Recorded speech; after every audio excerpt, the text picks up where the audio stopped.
Oh, hi, Frank. Frank got kicked off of YouTube. Want to say hi to Frank? Me? I don't have your face on the video. Hello, Frank. I'm sorry you got banned. Anders. Anders, you're a big guy. You are a hefty kitty. Do you remember when Andy was slim and fit and he would jump in trees? Do you remember? But when something cut up his eyes, we took him to the vet. And then the vet was like, do you want us to fix him? And I said yes. And I really shouldn't have said yes. It was more money. And we chopped the poor kitty's balls off. But in the moment of seeing this kitty, Anders, really hurt, because what had happened is he came inside from outside one day and both of his eyes, get over here, both of his eyes were cut. Right, like, it looked like somebody took a razor blade and cut under his freaking eyes. So this Libra loving Leo moon, he's really funny, kitty. He's very friendly. And under both of his eyes. Yeah, I'm making a video, but you don't remember maybe. But yeah, so what happened is when we lived by the house by Josie, in that house, I just opened the door for Andy, and then in he came, and I looked at his face, and there was blood all over his face. I'm like, what the hell? Then I ran over, and both of his eyes were cut.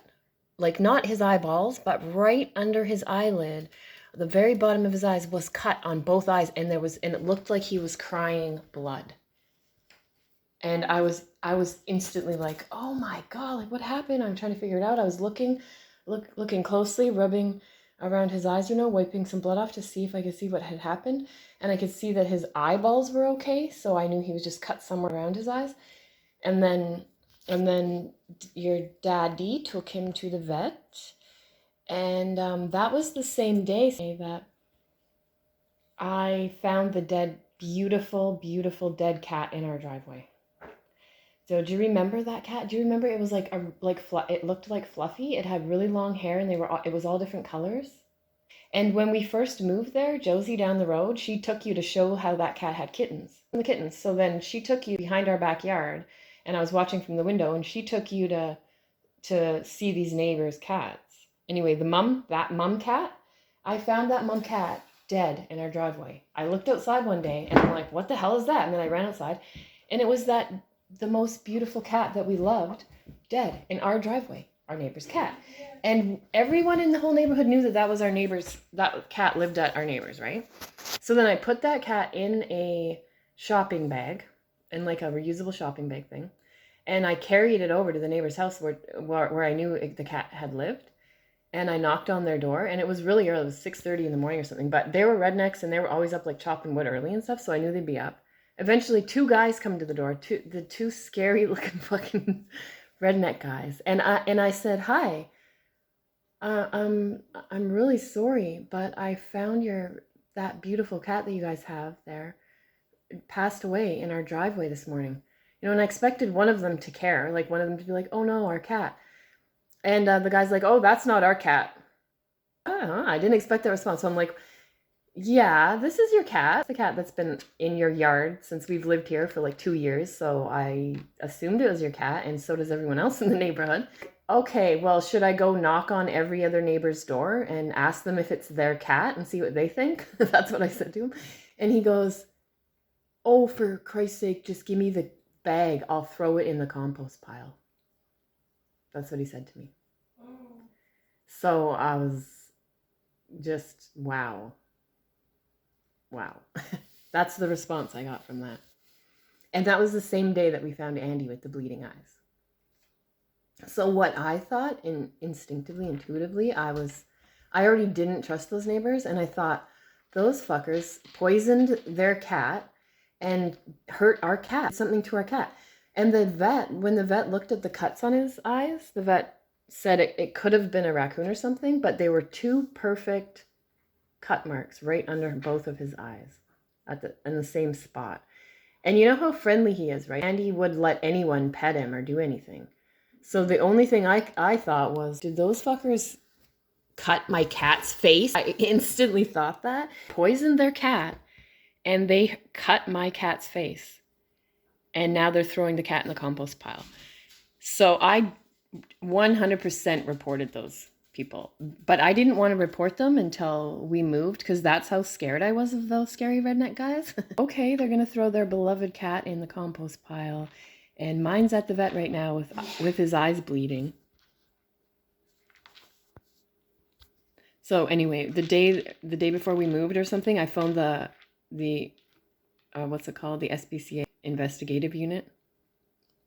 And I told them, and that wasn't even the first dead cat we found. Remember, we found another dead cat in our driveway.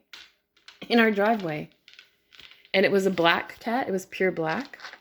And that cat and the fluffy cat, neither of them had anything wrong with them, their physical body. They weren't bleeding anywhere. So I thought it was probably a poisoning. The black cat, I didn't know where that cat came from. I had no idea. I'd never seen it before. It just was in our driveway. Anyway, what I also thought was maybe they hated us because we let our cats out and maybe Andy would go into their yard. But their cat came into our yard. The mom cat and then the kittens that they would have around, they would all come into our yard. So I didn't think it was a big deal. But I never found out what happened about any of that. But I did phone those investigative people and I told them the whole story. And I told them that was our cat being hurt was the third cat that I had seen. 2 of them dead and then our cat hurt. But remember also other cats went missing from there? Remember Perseus? Yeah. Perseus went missing from that house. Anyway, when the vet said, do you want to fix him to me? They had said he won't want to go outside as much, and so he probably won't get hurt again if you get him fixed.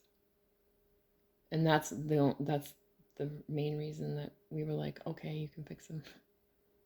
But now he's overweight. Yes, he is. He's huge. And he's kind of lazy, and I can see the sad look in his eye when he looks outside at trees, because he used to be climbing trees and jumping on roofs and stuff, and he would catch birds. See him bound out of a tree, catch a bird, and then eat it. He used to be a hunter in the wild, feeding himself. And now he's a big, fat, lazy, no balls weeber kitty. I'm sorry. I'm sorry. I didn't know any better. I'm sorry. Anyway, we moved away from those scary cat killer neighbors. Those guys were scary.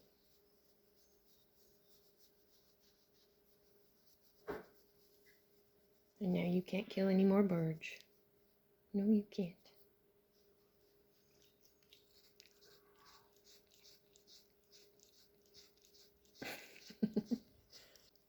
I put turpentine and water on my hands. Maybe he likes that. He likes tree juice. Do you love your sister? Do you love your sister? You love her.